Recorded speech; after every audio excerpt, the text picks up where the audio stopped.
Welcome to India next. నేను మీ వెన్నెల.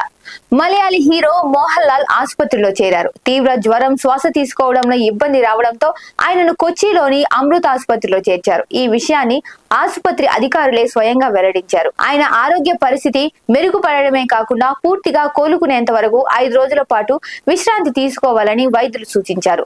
రద్దీ ప్రదేశాలతో పాటు షూటింగ్ కూడా కొన్ని రోజులు దూరంగా ఉండాలని మెడికల్ బులెట్ చెబుతోంది.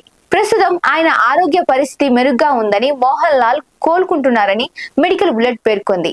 మోహన్ లాల్ ఆసుపత్రిలో చికిత్స పొందుతున్నారనే వార్త తెలియగానే అభిమానులు ఆందోళనకు గురయ్యారు.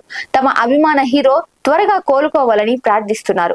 మరోవైపు మోహన్ లాల్ ఆసుపత్రిలో చేరడంపై పలు సామాజిక మాధ్యమాలలో వార్తలు వస్తున్నాయి.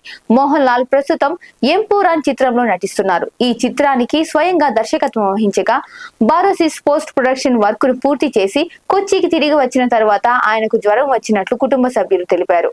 మోహన్ లాల్ ప్రస్తుతం కోలుకుంటున్నారని ఆసుపత్రి వర్గాలు అధికారికంగా ప్రకటించారు. నటుడికి వైరల్ రెస్పిరేటరీ ఇన్ఫెక్షన్ ఉన్నట్లు తెలిపారు. మరో లేటెస్ట్ న్యూస్ తో మళ్ళీ మీ ముందుంటాను. నమస్తే.